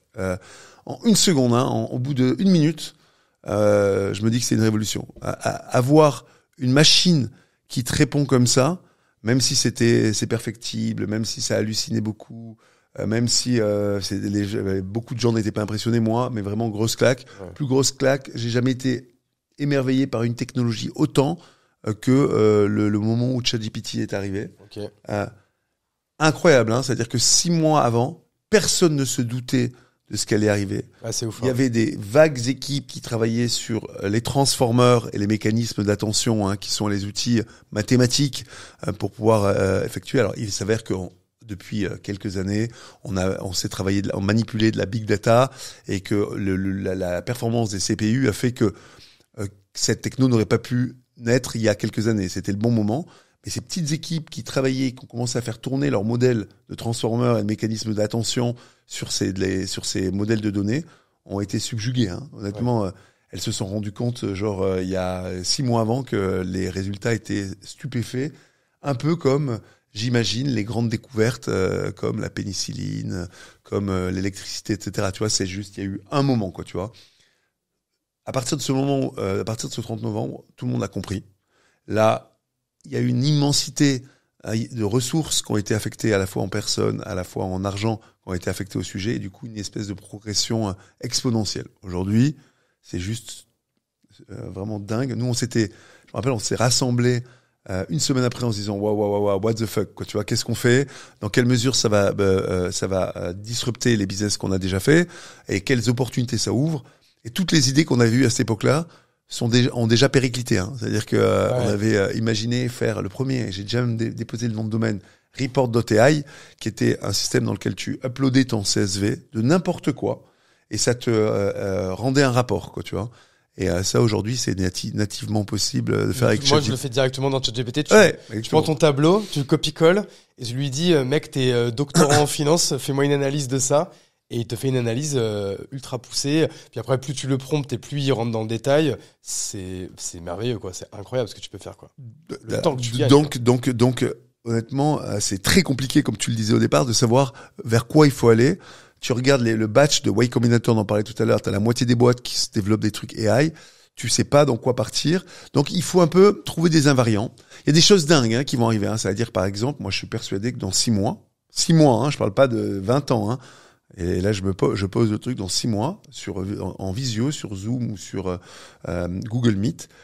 Tu vas pouvoir parler dans ta langue native, alors que tu parles à un interlocuteur qui parle une langue étrangère. C'est-à-dire que tu parles à un VC américain, ok.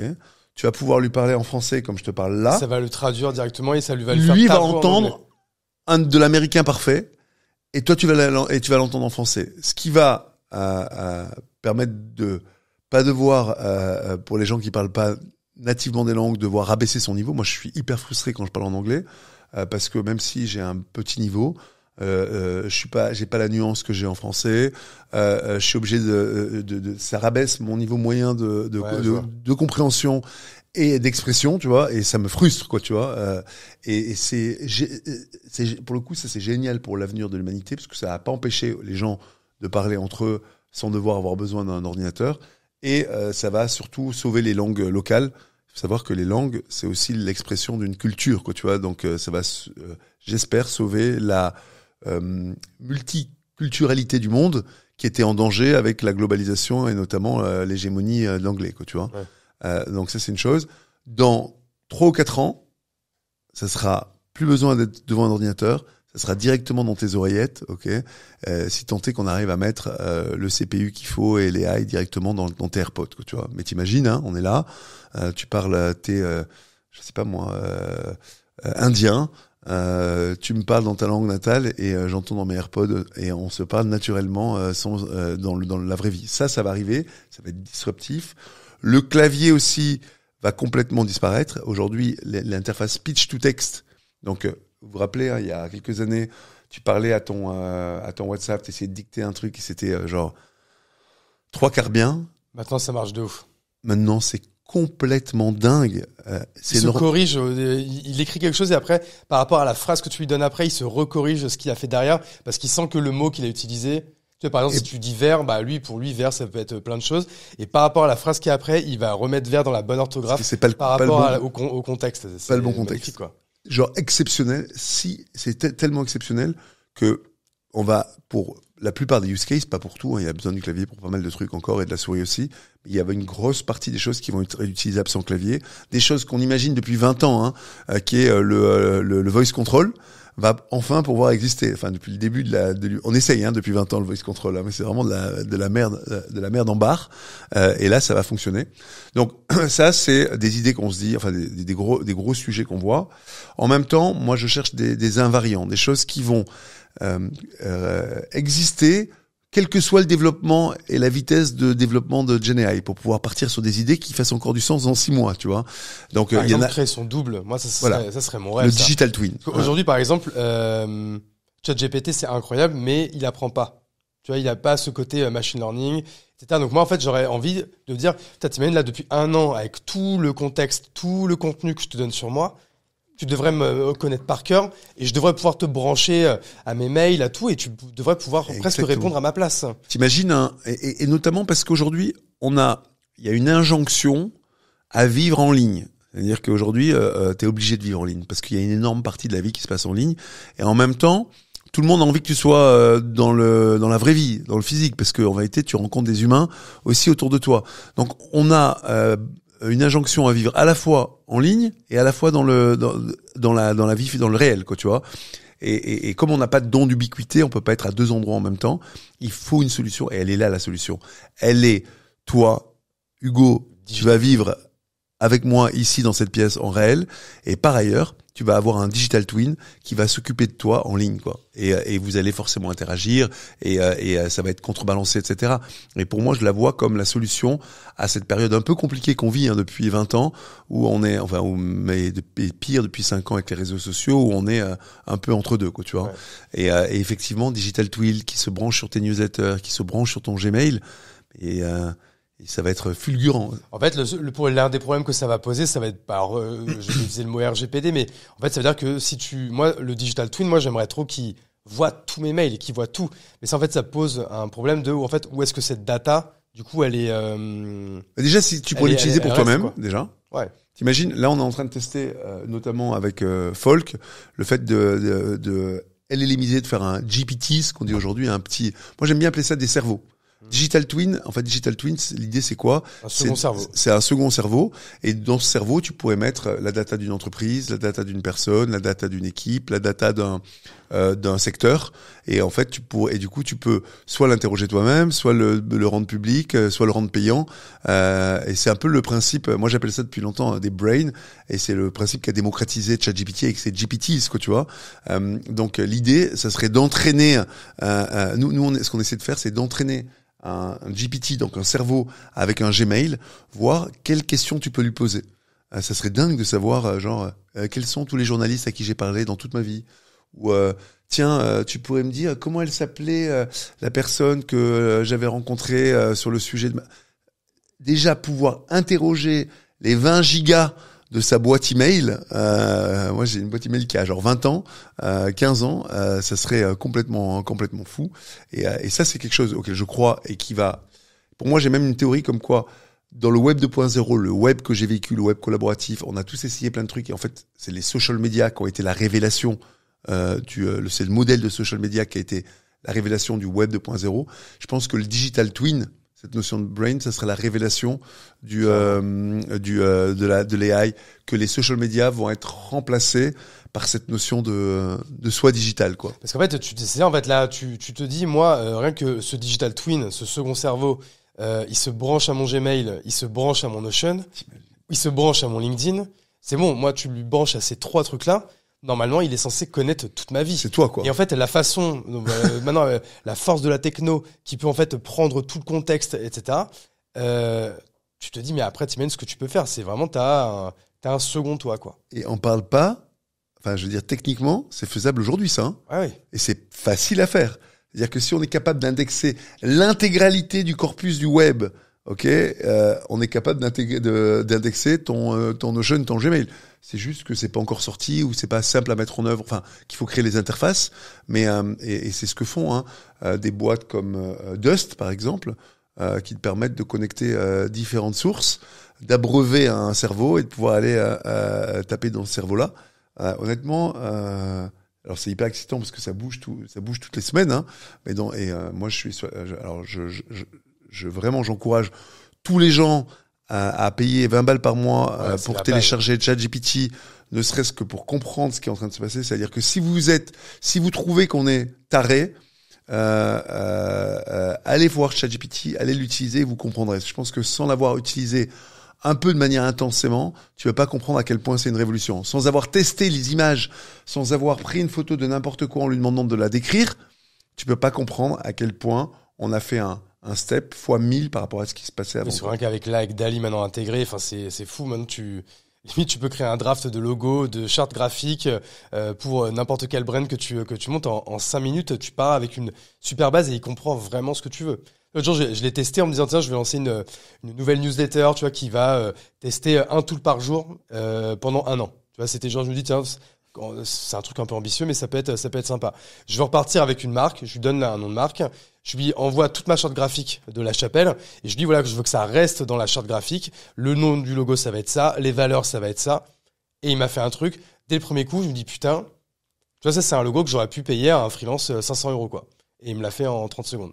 Tu vois, donc maintenant je me dis je vais continuer, je vais arriver au truc parfait, mais c'est là que tu dis que tu passes quand même vraiment dans un autre paradigme quoi. Tout a l'air possible. Donc du coup, pour pouvoir imaginer sur quoi il faut travailler, c'est pas évident. Il faut avoir des invariants. Moi j'ai une croyance, c'est les interfaces vont perdurer. En gros, par exemple, aujourd'hui, tu peux imaginer la meilleure AI pour pouvoir conduire une voiture de manière autonome. Ok, imagine-la. Sans avoir la voiture autonome, ok, pour aller du point A à un point B, ça ne sert pas à grand chose, quoi, tu vois. Donc c'est un peu la caricature de l'interface, la voiture. C'est-à-dire que tu as besoin parfois d'une interface en plus de l'AI. Et par exemple, pour générer une photo comme ça à la volée, tu peux potentiellement la prompter, quoi, tu vois. Mais si tu veux modifier une image que tu as déjà faite et que tu veux l'améliorer avec de l'AI, honnêtement, c'est beaucoup plus simple que ça soit intégré dans un Photoshop ou dans un outil d'édition que de devoir écrire ce que tu lui demandes de faire, quoi, tu vois. Donc, ce qui est le cas aujourd'hui, c'est que, par exemple, aujourd'hui, il y a de l'AI intégrée directement dans Adobe, dans Adobe, etc. Ça, c'est en train d'être fait, là. Ça existe déjà. Exactement. Et c'est pour ça que, et c'est quelque chose d'assez nouveau. C'est que généralement, les nouvelles technologies, elles profitent aux nouveaux entrants. Parce que ces nouveaux entrants sont très agiles pour les adopter, parce qu'elles disruptent des secteurs entiers. Or, pour l'AI, il y a deux choses. Il y a le besoin de data et le besoin de distribuer. Et c'est les incubantes qui ont la data et la capacité de distribution. Donc, pour une fois, et ça, on verra vers où ça va. Pour une fois, c'est les gros, Microsoft, Google, Notion, Adobe, qui profitent très fortement de ce boom AI, alors que normalement, quand il y a une nouvelle techno, c'est ceux-là qui ont peur. Parce que c'est eux qui ont la data, c'est eux qui ont les interfaces, et c'est eux qui ont les capacités de distribution, quoi. Et c'est d'autant plus compliqué du coup pour les nouveaux entrants d'arriver avec des choses un peu nouvelles. Donc moi je pense qu'il y a quand même des choses à inventer, toutes les interfaces à réinventer. Il y aura toujours des softwares, ils vont changer, mais il y aura toujours besoin des interfaces qui seront assistées par de l'AI. Je pense aussi que tout va se commoditiser, c'est-à-dire qu'aujourd'hui c'est une techno, c'est assez, je dirais, vulgariser la manière dont on crée un LLM et dont on l'entraîne. Tu peux dire ce que c'est un LLM? Alors un large language model, hein, c'est justement ces modèles de données à de grandes dimensions qui sont utilisés, qui sont entraînés et utilisés et qui sont la source qui est interrogée par ChatGPT quand on l'utilise. Et ces domaines, le ChatGPT c'est un LLM très généraliste, d'accord, mais si on entraîne le LLM sur des sujets spécifiques ou avec un entraînement particulier, il peut répondre à différentes tâches. On peut l'utiliser pour entraîner par exemple un robot humanoïde à se servir le café, comme on peut l'entraîner spécifiquement sur le déchiffrage des langues anciennes par exemple. Donc et la manière de l'entraîner, c'est de lui fournir de la data, appliquer sur cette data des algorithmes et des modèles mathématiques qui fait s'assurer que cette data est vectorisée globalement pour pouvoir être après interrogée par un être humain. Je pense qu'il va y avoir aujourd'hui une chose auquel je crois de ces invariants, hein, c'est qu'on a beaucoup de modèles très généralistes justement qui répondent à toutes les questions, mais qu'il y a une opportunité pour des modèles beaucoup plus verticalisés. On parlait de déchiffrage des textes anciens, mais honnêtement aujourd'hui les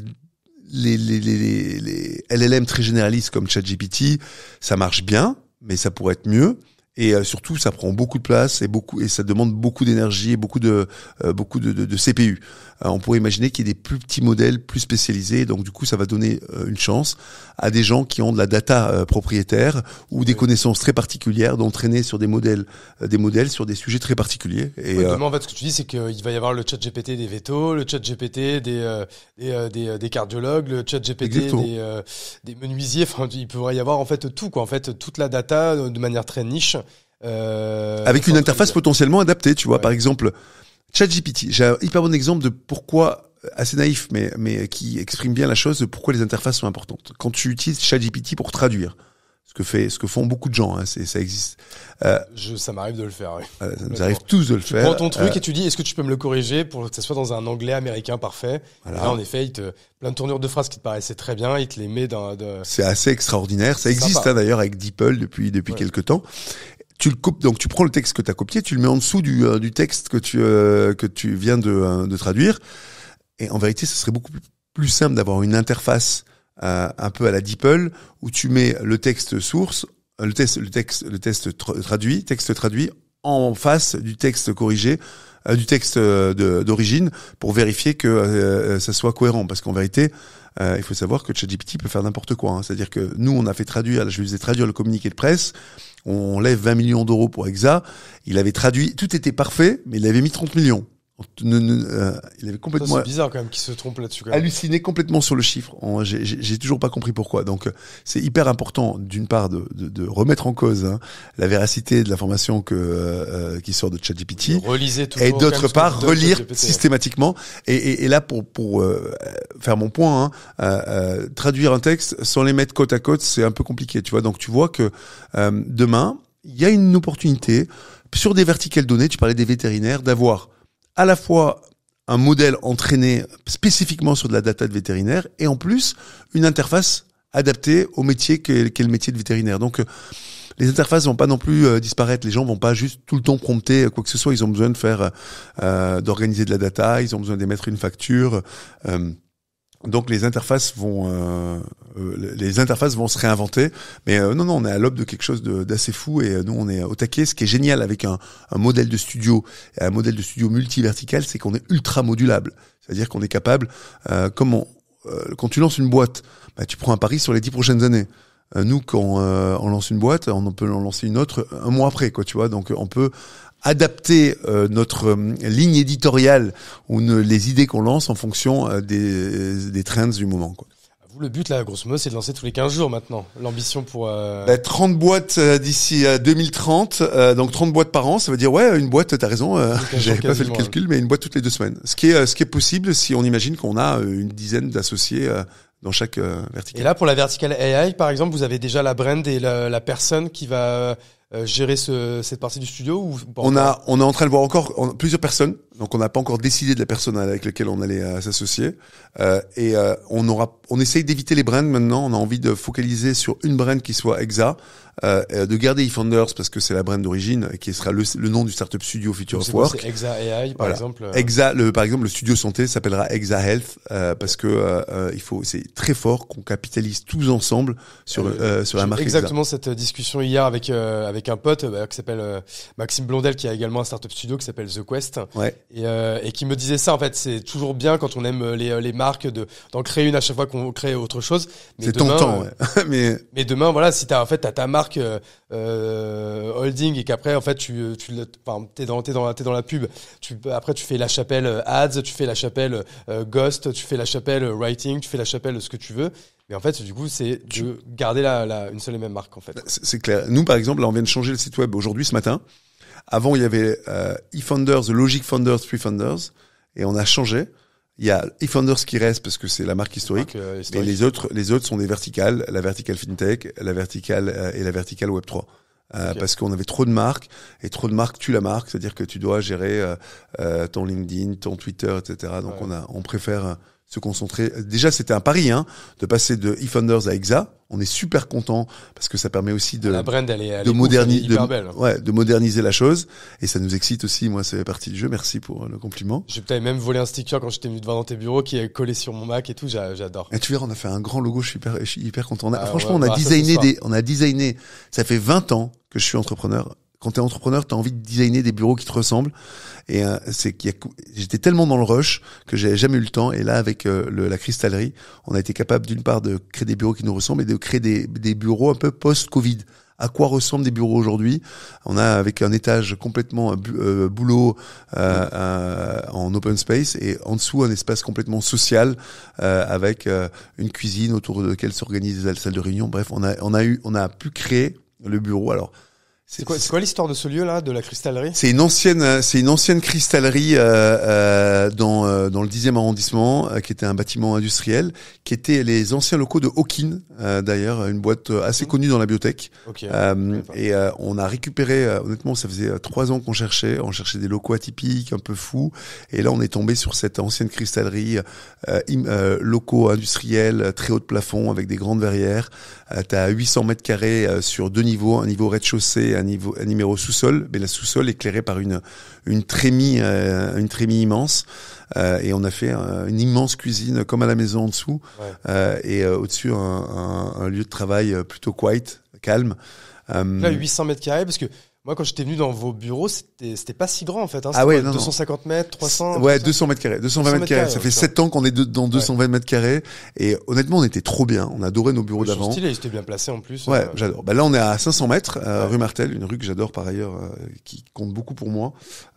Et surtout que on avait besoin de plus de place, que l'idée, c'est de créer d'avoir une dizaine de verticales d'ici à 2030. Donc il va y avoir du monde. Donc, tu comptes à peu près 4. Donc, on crée les boîtes. Les boîtes, on commence avec 1 ou 2 founders plus, et quand elles partent, elles sont à peu près 5 ou 6. Donc, en moyenne, t'as 3 ou 4 personnes par boîte. Donc, si t'as 30 boîtes en parallèle, on va dire 20 pour pas trop se projeter. Ça veut dire une 30, puisque vous restez environ 1 an et demi. Une soixantaine. Ouais, 12 mois. Alors, on essaie de faire en sorte qu'elle reste 12 mois maintenant. Sur 20 x 5, ça fait une centaine de personnes, quoi. Non, ouais. Moi, on va dire plutôt, on va plutôt dire 30 fois 3, 30 fois 2. Non, enfin, 20 fois 3, 60. Et après, il y a la core team, l'équipe mutualisée, l'équipe qui est au service de toute cette boîte. 50 personnes, je crois. Aujourd'hui, on est 17, je crois. Et l'idée, c'est qu'elles grandissent. Mais on va être 25, 30, donc on va être une centaine dans les bureaux. Puis ça tombe bien, le maximum capacitaire des bureaux, c'est 100. Donc, théoriquement, on les a déjà remplis, en fait. Franchement, on pourrait être pas mal dans le milieu du coworking. De toute façon, on dit toujours, il faut avoir au moins 8-10 mètres carrés par personne. Donc si vous avez 800 mètres carrés, vous êtes une centaine, vous êtes bien. On est trop bien. Et on est vraiment à l'aise. Je suis hyper content. C'est la première fois que je suis content d'avoir des nouveaux bureaux, mais voilà, hyper excité. Et puis c'est l'inauguration aujourd'hui, donc on va voir comment on est content de faire découvrir ce lieu à tout le monde, quoi. Et on veut que ce lieu soit aussi un lieu de passage pour les gens comme toi, qui habitent pas forcément Paris, qui habitent ailleurs en France ou à l'étranger, qui sont là quelques jours par semaine. Alors je sais que toi, tu as des bureaux. T'en cherches pas, mais il y a plein de gens qui viennent des VC, des journalistes, des entrepreneurs qui sont à New York, qui sont à Londres, qui sont à Bruxelles, qui sont à Toulouse et qui passent 2-3 jours par semaine à Paris, qui savent pas où se poser. Et on a envie que ce soit aussi l'endroi pour qu'ils puissent se poser. Vous voulez devenir un hub, en fait, grosso modo, à Paris. Est-ce qu'il va y avoir aussi... Il y a Madines qui a titré ce matin, je sais pas quoi, donc, Exa voudrait devenir le nouveau Station F. Okay. Donc, elle s'est un peu emballée, je crois que c'est à Manon que je parlais, mais effectivement, je lui ai dit, il y a Station F dans le sud de Paris. Nous, on aimerait bien être aussi un nœud de l'entrepreneuriat plus central dans le centre de Paris, quoi. Et il va y avoir aussi toute une brique événementielle, ça, vous allez organiser des choses, je sais pas, ça peut être des conférences, des bootcamps, des choses comme ça. Qu'est-ce que vous avez prévu là-dessus? Écoute, on a sorti un site, je crois, aujourd'hui, ce matin, lacristallerie.paris. Qui reprend un petit peu, qui explique ce qu'on peut faire du lieu, parce qu'on va le louer à d'autres. Ça fait partie de notre business model. On reste assez frugal, hein. Nous, on a levé 20 millions d'euros, mais c'est pour les 3 prochaines années, et on a un modèle qui consomme beaucoup de cash, et on a intérêt à rester frugal, d'autant plus qu'on a des boîtes à qui on doit aussi enseigner la frugalité, quoi. Il s'agit pas que les boîtes qui se lancent chez nous comprennent que c'est Byzance, quoi, tu vois. Donc frugal, donc on a un business model qui fait qu'on est obligé de louer notre lieu, hein. On va le louer à des externes, et on va en profiter pour aussi organiser vraiment plein d'événements. On a un événement qui s'appelle Build Better, qui est un peu les préceptes de Exa, c'est comme on construit de manière collective et qu'on se donne le temps pour construire, on peut aussi construire mieux, tu vois.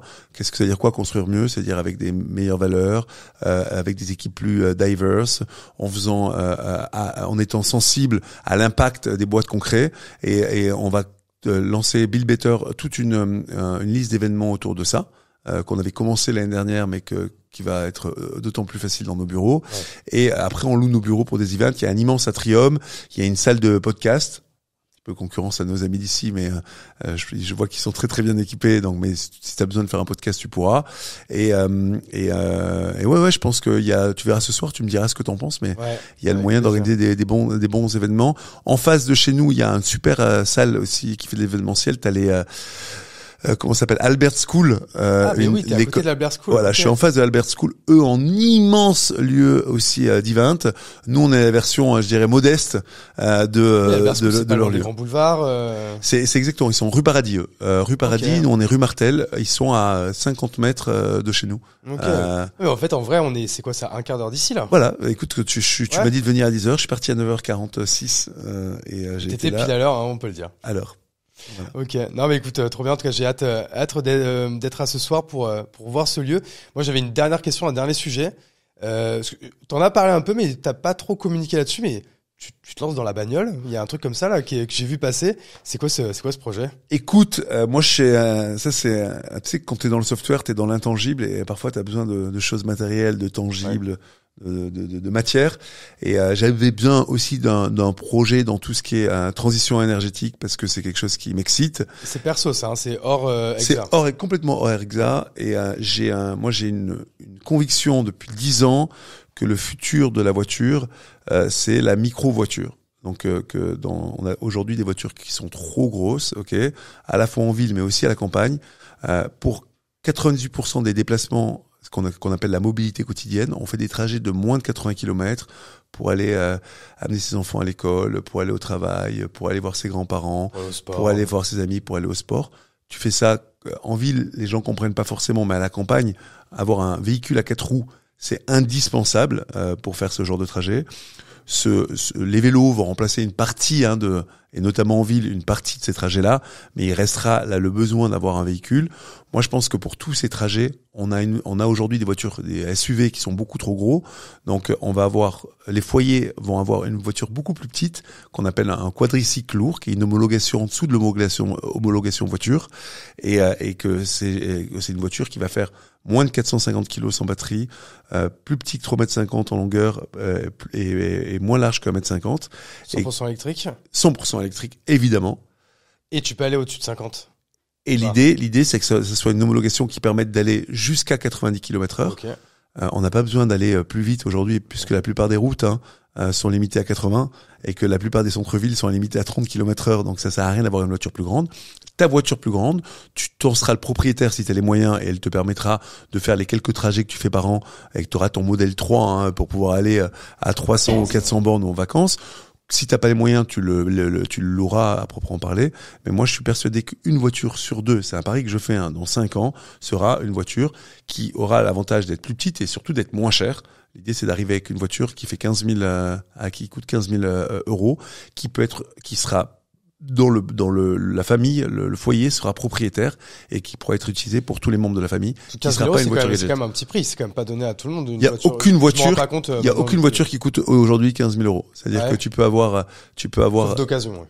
Voilà, en première main. Donc, du coup, nous, ça sera moins cher. Hybride, je crois que elle va être à 20 000 euros. Tu vas avoir un 2500. Je prends LOA, mais je sais, mais elle était d'occasion, donc peut-être que je l'ai payé 15 000 euros. C'est 15 000 euros sans subvention, sans, comment on appelle ça, oui. C'est-à-dire que toi, en plus, toi, tu serais... sans aide d'État, quoi. Toi, Hein. tu pourrais avoir des aides de l'État avec... Aujourd'hui, dans notre catégorie de véhicules, il y en a très peu. Je Ouais. crois que c'est autour de quelques centaines d'euros, Ouais. alors que pour une voiture, c'est 5 000 euros. Mais ça va changer parce qu'il n'y a aucune raison que le gouvernement n'encourage pas l'utilisation de plus petits véhicules plutôt que d'encourager l'achat de tanks électriques qui n'ont aucun sens en réalité, quoi.